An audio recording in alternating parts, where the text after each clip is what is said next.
In the heart of London's East End, tucked among cobbled streets and whispers of history, stands Sir Ian McKellen's Limehouse home, a Georgian treasure that feels more like a living stage than a mere residence. Here, oak beams and antique chandeliers share stories of theater, art, and quiet solitude. It's a home that reflects the man himself, timeless, eloquent, and deeply rooted in tradition. Today, we step inside this haven of history to uncover how one of Britain's greatest actors lives when the curtain falls. A world where elegance meets authenticity. And to understand the soul behind these walls, we must first trace his remarkable journey, from Shakespeare's stage to global stardom. Long before he became a knight of the stage, Ian McKellen was a quiet boy growing up under the thunder of war. Born on May 25, 1939 in Lancashire, his earliest lullabies were the echoes of air raid sirens.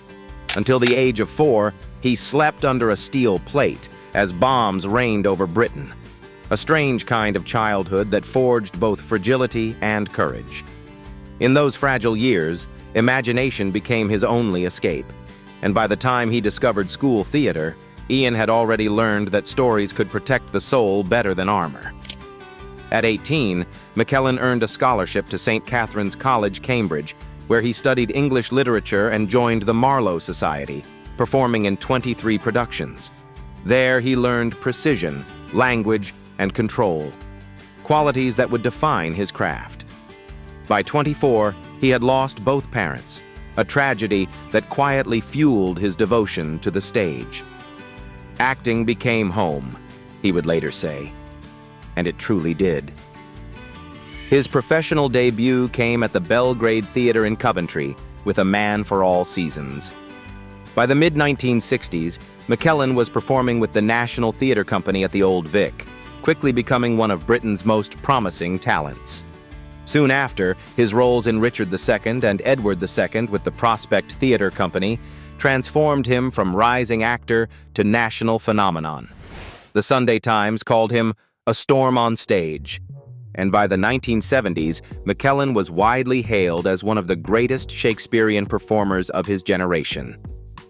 His work with the Royal National Theatre and Royal Shakespeare Company turned him into a living bridge between classical tradition and modern storytelling. Though the stage made him a legend, McKellen's ambitions reached further. His first film, A Touch of Love, 1969, marked a modest beginning, followed by a long absence before Priest of Love, 1981. But the 1990s brought a powerful comeback.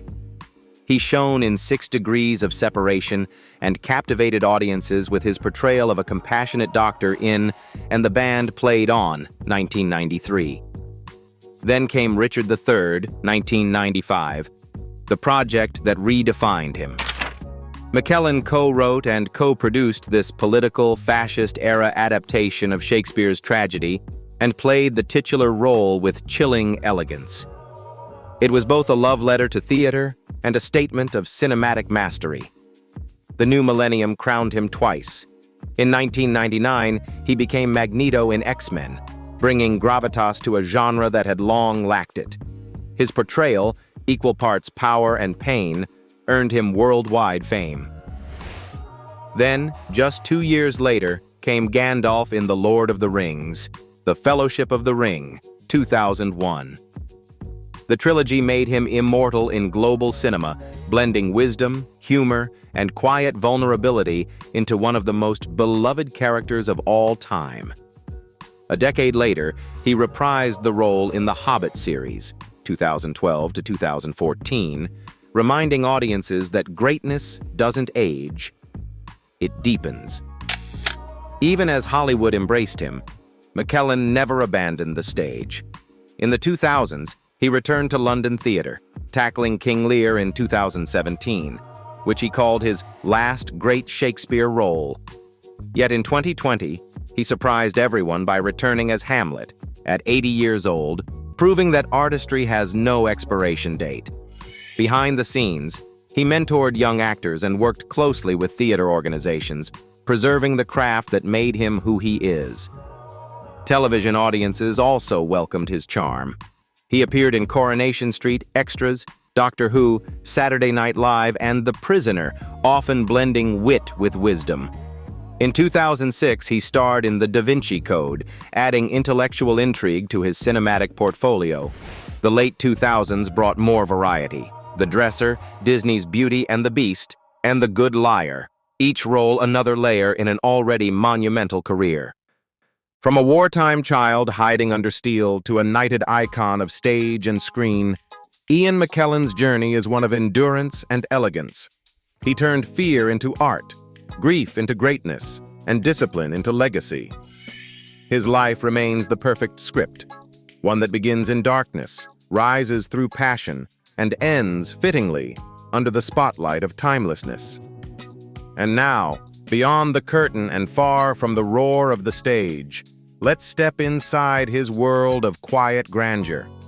Sir Ian McKellen's historic Limehouse home, where art, history, and the calm rhythm of the Thames come together in a story of timeless grace. Limehouse, Riverside House of History. Nestled along the narrow charm of Narrow Street in Limehouse, London's oldest and slimmest riverside lane, stands Sir Ian McKellen's Grade II listed Georgian townhouse, a quiet reflection of his spirit. For over 30 years, this red brick haven overlooking the River Thames has been his refuge, blending 18th century grace with timeless calm. Once a bustling dockside, Limehouse is now serene and sunlit, its cobbled streets echoing the city's maritime past.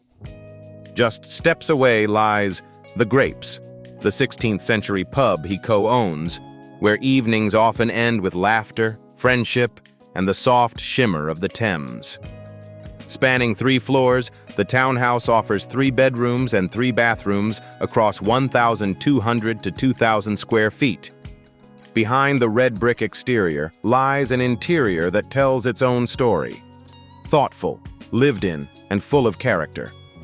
The private entrance opens to a modest garden and a stone-floored foyer, where framed playbills and vintage posters from King Lear and Hamlet line the walls.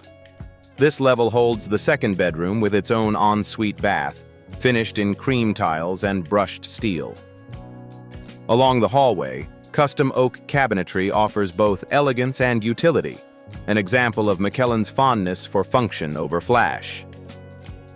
On the second floor, the home becomes more intimate. The study, washed in afternoon light, feels like a sanctuary. Shelves of leather-bound Shakespeare volumes, a scarlet Persian rug, and a mahogany desk facing the Thames. Here, McKellen reads scripts, writes letters, or simply sips tea as boats drift by. A family bathroom, discreetly fitted with laundry appliances, completes the space with quiet practicality. The home's soul, however, unfolds on the 3rd floor, an open-plan living and dining area bathed in southern light. Double-height ceilings, exposed brick walls, and iron beams blend Georgian structure with industrial charm. The bifold glass doors open to a balcony, revealing sweeping views of the Thames, the Shard, and Canary Wharf's skyline. The living room feels theatrical yet serene. Velvet sofas in deep green, walnut tables, and ceramic vases from McKellen's travels. Art and theater memorabilia line the walls, portraits, awards, and a bronze bust of Gandalf by the fireplace. Evenings here are quiet, soft jazz, the river shimmering outside, and McKellen sharing stories with friends. The kitchen and dining area, tucked behind the living space, mirror the same understated elegance. Designed like a professional kitchen, it features a central island, integrated appliances, and polished granite surfaces. Morning light pours through the glass doors, bouncing off stainless steel and fresh flowers on the counter. A space that feels both lived in and loved. Upstairs, the master suite is the essence of calm. A curved brick arch crowns the bed, the oak floors gleam under diffused light, and soft linen curtains frame a gentle view of the skyline. The adjoining walk-in wardrobe and ensuite bathroom, finished in pale stone with minimalist fixtures, exude refined simplicity. From the balcony, the Thames glides quietly below, carrying whispers of London's past. Here, McKellen often stands at sunset, a man of reflection more than spectacle, watching the shifting hues over the city he calls home. Valued at around £4.3 million, the townhouse is far more than property. It's a sanctuary of intellect and artistry, every brick, beam, and ray of light embodying the serenity of a man who has lived his life in rhythm with meaning. In Limehouse, Sir Ian McKellen's home is not just a residence. It's a theater of stillness, a story of grace, legacy, and timeless British charm standing steadfast on the edge of the Thames, much like the man himself, dignified, luminous, and everlasting. Car collection. Unlike many Hollywood stars who own a garage full of supercars, Sir Ian McKellen chooses modest but sophisticated cars, reflecting the simple and smart lifestyle of a man who understands the value of enough. Each car he chooses bears the mark of calm, comfort, and British elegance. First is the black Mercedes-Benz V-Class, a familiar companion on tours and business trips across the UK. Dubbed a mobile living room, this MPV has a 2.1-liter turbocharged diesel engine, 190 horsepower, 7-speed automatic transmission, accelerating from 0 to 100 kilometers per hour in 9 seconds, handcrafted leather interior, 360-degree rotating seats, and multi-zone air conditioning make every trip a relaxing journey. Worth around £65,000, the car is a perfect reflection of McKellen's spirit. Just the right amount of luxury, absolutely comfortable, and plenty of space for him to read his script or watch the Thames through the glass windows. Next up is the silver Mercedes-Benz E-Class, the epitome of classic elegance. The E350 version, with its 3.0-liter V6 engine, produces 268 horsepower and 350 newton-meters of torque, providing a smooth ride, balancing power and serenity. The walnut-paneled cabin, upholstered in black leather, evokes the feeling of a miniature reading room, where he often sits quietly, contemplating each roll. Priced at around £50,000, the sedan is more than just a vehicle. It's a symbol of reliability and durability, qualities that have defined McKellen's career and personality. No need for a Ferrari or a Bentley, his garage is a testament to restraint and depth. For McKellen, the car is not a status symbol, but a temporary shelter between long journeys. On wet Scottish roads or along the Thames, he still keeps the habit of turning on the classical radio, sitting quietly and smiling, as if every distance is a gentle roll in the drama of life. And just like his cars, elegant, understated, and built for purpose, Sir Ian McKellen's wealth tells a similar story, one of quiet success, earned not through extravagance, but through decades of discipline, artistry, and timeless grace. Let's take a closer look at how his remarkable career has translated into lasting fortune. Income and net worth. With an estimated net worth of $60 million, his wealth reflects decades of mastery across film, theater, and television, a legacy built on talent, not trend. His film career remains the largest source of income, earning between $20 to $30 million from global franchises like The Lord of the Rings, The Hobbit, and X-Men. McKellen reportedly made $14 million per film during the early LOTR years, and royalties from streaming still bring in millions annually. Even now, roles in films like The Critic, 2024, keep his cinematic influence strong. But his true devotion and steady income lies on the stage. Through acclaimed productions and national tours such as Player Kings, 2024, he earns $5 to $10 million a year, with each performance paying around $100,000 to $500,000. For McKellen, the theater isn't work, it's home, a sacred space where applause feels timeless. His television and voice work add another $1 to $2 million annually, from guest appearances on Coronation Street to audiobook narrations and commercial campaigns.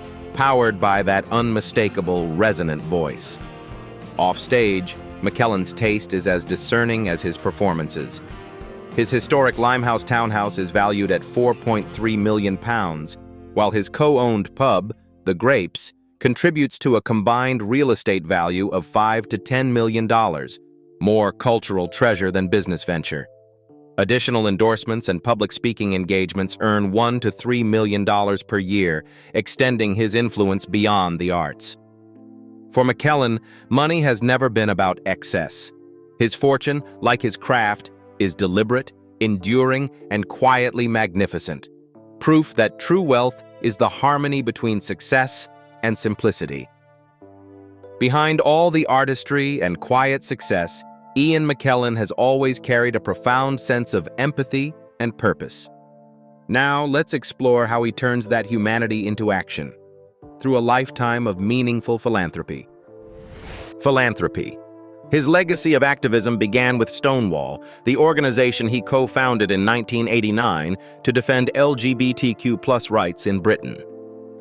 A year earlier, McKellen publicly came out as gay, a powerful act of defiance against Section 28, a law that discriminated against homosexual education. Since then, he has remained one of the movement's most visible champions, lending his fame and fortune to campaigns, speeches, and scholarships supporting LGBTQ+ youth. During the COVID-19 pandemic, his generosity turned toward the struggling theater world. Through the Theatrical Guild and Acting for Others, he launched an emergency fund, donating £40,000 from his 80th birthday tour to help ushers, stagehands, and actors out of work. His tour, Ian McKellen on Stage, also raised funds for 12 theaters across the UK and Ireland, keeping local stages alive when curtains went dark. His empathy extends far beyond the arts. A devoted supporter of epilepsy action, his Gandalf doodle fetched £3,000 in 2025 for National Doodle Day, part of a campaign raising over £26,000 for epilepsy awareness. For Not a Phase, aiding trans and non-binary communities, he hosted a special 12th night reading with an all-trans cast, donating every penny to gender equality programs. McKellen's compassion spans generations. With Age UK, he helped combat senior loneliness in a national TV campaign. As patron of Book Aid International and the National Literacy Trust, he donates books to help African children learn to read. Through Only Make Believe, he brings theater to hospitalized children, and with Step Forward, he mentors young volunteers serving their communities. Beyond Britain, he supports MAG, Mines Advisory Group, in clearing landmines, and the Albert Kennedy Trust, which shelters homeless LGBTQ+ teens. In 2011, he even umpired a charity cricket match in New Zealand, raising funds for Christchurch earthquake victims. For McKellen, giving is not charity. It's gratitude in action. Off-stage, his gestures remain quiet but profound, proving that the truest kind of greatness isn't found in fame, but in kindness that endures. And beyond the spotlight and his charitable work, there's a quieter story. The simple, grounded rhythm of Sir Ian McKellen's everyday life. Personal life. Away from the stage lights and red carpets, Sir Ian McKellen leads a life as graceful as his performances, calm, curious, and deeply human. Now in his 80s, he lives between his historic Limehouse home and the English countryside, surrounded by close friends, former co-stars, and a small circle of artists who share his love for theater, politics, and laughter. His days unfold with quiet rhythm. Morning walks along the Thames, a strong cup of tea, and an hour of reading by the sunlit window before rehearsals or charity meetings begin. Openly gay since the late 1980s, McKellen continues to speak with candor and pride about authenticity and acceptance. He once said that coming out was the best decision of my life. And decades later, he remains a mentor to younger LGBTQ+ actors navigating the same journey. His activism blends naturally with daily life, whether attending pride events, supporting trans-inclusive theater, or simply offering advice to new artists over dinner at the Grapes, the riverside pub he co-owns. In recent years, he's found new balance in health and simplicity. A pescatarian for decades, he follows a light, plant-based diet, often cooking his own meals with herbs grown on his terrace. Despite his prostate cancer diagnosis in 2006, he continues to live vibrantly, assuring fans that he remains healthy and full of energy. When not performing, he enjoys long train rides through the British countryside, art exhibitions, and quiet weekends with friends in Cambridge or Oxford. His evenings are unhurried, music playing softly, perhaps a film by Fellini or Kurosawa, and a glass of wine within reach. To those who know him, Ian McKellen is more than a legend. He's a man at peace with the world, still learning, still laughing, and still finding beauty in the ordinary. From the grandest stages of Shakespeare to the quiet corners of Limehouse, Sir Ian McKellen's life is a testament to purpose, grace, and integrity. Every role he's played, every cause he's championed, and every moment of stillness in between speaks of a man who never performed for applause, but for meaning. In an age where fame often fades fast, his brilliance endures not because he sought the spotlight, but because he carried light wherever he went. And so, as the curtain falls on today's story, we leave not the legend, but the man. Thoughtful, humble, and endlessly curious.